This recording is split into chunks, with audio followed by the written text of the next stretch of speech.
Для Сьюзен Хикман день только начался тем теплым утром 14 июня.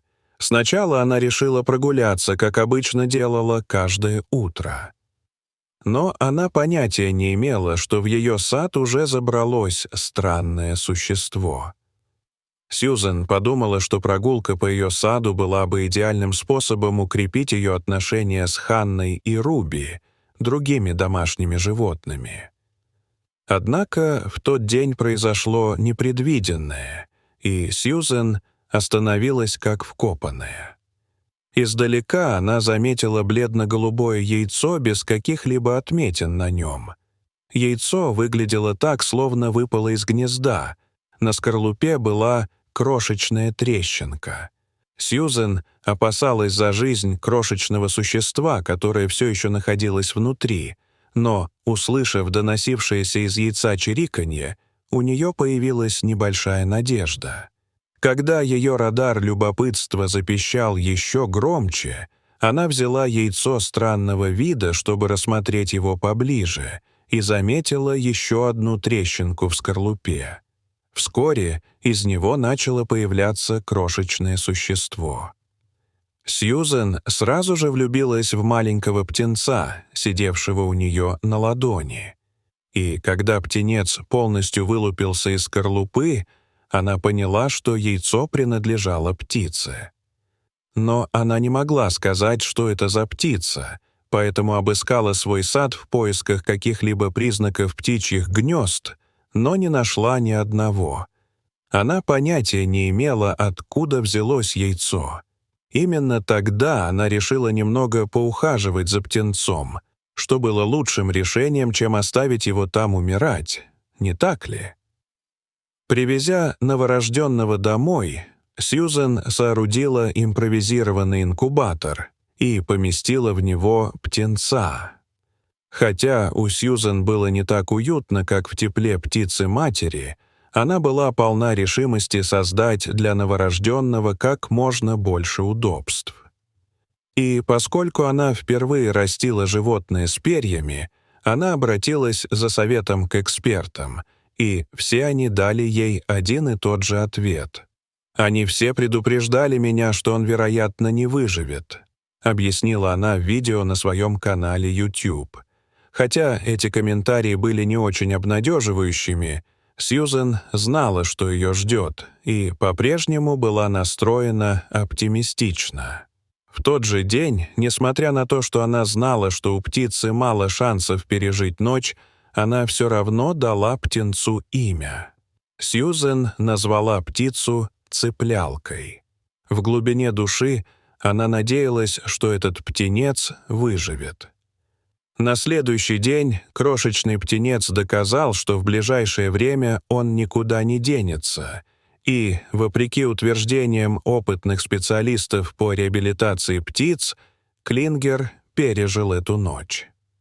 Но, как и любого новорожденного, его нужно было кормить, и, к удивлению Сьюзен, растить этого птенца оказалось гораздо труднее, чем она себе представляла. Учитывая обстоятельства, при которых он появился на свет, Сьюзен кормила его размоченным кошачьим кормом, смешанным с яблочным пюре, яйцом вкрутую и птичьими витаминами каждые 20-30 минут в течение первых 2 недель. Этот крошечный птенец был большим любителем поесть. Со временем оперение окрепло и стало больше походить на обычную птицу. На теле птицы стало появляться больше перьев, и она выглядела не так странно. Сьюзен пока не могла сказать, в какую птицу превращается Клингер, поэтому решила дать ему больше времени. Через неделю после своего чудесного рождения Клингер открыл глаза, чтобы впервые увидеть мир, и увидел лицо щедрой женщины, которая заботилась о нем. Как только Клингер увидел свою приемную мать, между ними что-то щелкнуло, укрепив их связь и повысив доверие Клингера к Сьюзен. Птица как будто знала, что находится в надежных руках.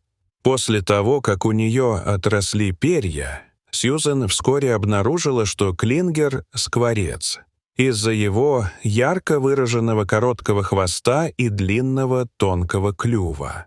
Сьюзен также заметила, что когда Клингер летел, его крылья были короткими и заостренными, что придавало ему сходство с маленькой четырехконечной звездой. На самом деле, именно Сьюзен научила его летать. Она надеялась, что, сделав это, однажды, когда он подрастет, она сможет выпустить его на волю. Когда малыш был рядом, это было одно увлекательное занятие за другим. Поскольку он привязался к своей матери-человеку Сьюзен, он вскоре научился выполнять и другие разнообразные действия. Например, он сам принимает ванну, кормит сам себя и играет со своими игрушками. Купание — его любимое занятие. Но подождите, когда начнется самое интересное. Клингер тоже учится говорить. Хотя его речь не такая четкая, как у нас, эта маленькая птичка заслуживает 5 с плюсом за старание. У них все шло хорошо, но через год после того, как Клингер был обнаружен, Сьюзен пришлось принять трудное решение. Ей пришлось отпустить странного птенца, похожего на птицу, которого она обнаружила в своем саду. Клингер вырос и превратился в прекрасного скворца, и более того, он украл сердце женщины, которая спасла его. Смогла ли она отпустить его? Был ли он готов вернуться в дикую природу? Есть много навыков, необходимых для выживания, которым птицы-родители обучают своих птенцов, но я не смог этого сделать. Клингер, скорее всего, не выжил бы, если бы его выпустили на волю, продолжила Сьюзен объяснять в своем видео. Она поняла, что принесет ему больше вреда, чем пользы, если отпустит его. Сьюзен повезло, что она живет в штате, где выращивание скворца в качестве домашнего животного не является незаконным, поэтому она оставила себе птичку и продолжила растить его. Теперь Клингер проводит свои дни со своей доброй матерью и другими домашними животными. Сьюзен — не единственная женщина, которая самоотверженно усыновила неоперившегося птенца. Эта женщина совершила нечто невероятное. Она использовала свои волосы, чтобы спасти птицу. Познакомьтесь с Ханной Борн Тейлор, фотографом, копирайтером и защитником природы из Соединенного Королевства, которая переехала в Акру, Гана, вместе со своим мужем и боролась с сильной тревожностью и психическим расстройством. В детстве Ханна любила птиц и гонялась за ними повсюду. Когда она видела птиц, летающих в воздухе, она подпрыгивала в воздух, представляя, что у нее такие же крылья, как у них. Однако в возрасте 8 лет у Ханны развилось ОКР, и по мере взросления оно становилось все более серьезным. Но она и не подозревала, что ее пребывание в Гане было только началом истории любви, с которой она будет жить вечно. Поначалу переезд в Гану дался Ханне нелегко, потому что в 2013 году она призналась, что ей было трудно обосноваться в Гане.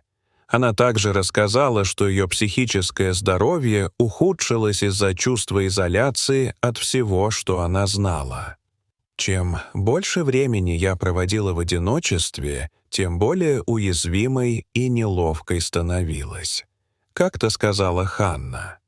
Но после 5 лет попыток приспособиться к новому окружению Ханна и ее муж переехали в Акосомбо, отдаленную часть Ганы. Ее новый дом, расположенный недалеко от реки Вольта и окруженный высокими кустами, является идеальной средой обитания для холоднокровных рептилий, таких как кобры. Но каким-то образом Ханна поверила, что попала в нужное место. Однажды, после сильной грозы, Ханна наткнулась на нечто, что навсегда изменило ее представление о своем психическом состоянии. Она заметила, что прошедший прошлой ночью ливень сбил несколько гнезд с мангового дерева. В этот момент птичье убежище напоминало перекати поле и было грубо разбросано по земле. Это зрелище еще больше заворожило Ханну, и ей захотелось узнать, как птицы вьют свои гнезда, поэтому она продолжила осмотр птичьего жилища.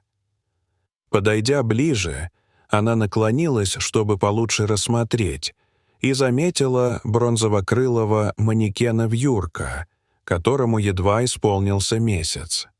Ханна вспомнила, как оставила крошечного птенца на грязной земле в надежде, что его мать скоро придет искать своего потерявшегося птенца. Но этого не произошло. К сумеркам того дня Ханна поняла, что если бы она оставила птенца там, кобры поблизости полакомились бы им. Поэтому она взяла его к себе. Когда она взяла его на руки, он был размером в половину воробья и почти ничего не весил. Его глаза были плотно закрыты, и он дрожал. Увидев это, Ханна поняла, что он все еще жив, и сразу же поклялась, что сделает все, чтобы обезопасить его и воссоединиться с семьей, когда он подрастет. Она поселила маленького птенца в самодельном гнездышке. Она сделала коробку из картона, выложила ее кухонными полотенцами, и в последующие дни суррогатная мама полдня присматривала за своей новой подругой. Со временем Ханна поняла, что маленькая птичка помогает ей справиться с ОКР. Взаимопонимание между ними стало еще более сильным, когда Ханна позволила этой птичке поселиться в ее волосах почти на 3 месяца. Птенец свил крошечные гнезда у нее в волосах и взлетал туда всякий раз, когда чувствовал, что она уделяет ему недостаточно внимания. Он совершал короткие перелеты с моей руки на плечо, затем на голову, а затем спускался по моим волосам длиной до пояса, чтобы снова отдохнуть, рассказала Ханна. Они стали очень близки. Когда пришло время прощаться с ее маленьким компаньоном, ее муж Робин трижды выпускал птенца на волю, но птица не была готова расстаться со своим любимым человеком. Только с 4-й попытки птица, наконец, взлетела высоко и уверенно вместе со своей дикой стаей и больше не вернулась. Ханна сказала, что плакала каждый раз, когда думала об этой птице, но она была благодарна за то, что стала частью истории его жизни. Она также посвятила свою книгу «Недолетка» маленькой птичке, которая изменила ее взгляды на жизнь. Какая часть из этих историй вам больше всего нравится? Спасибо, что посмотрели. Увидимся в следующий раз.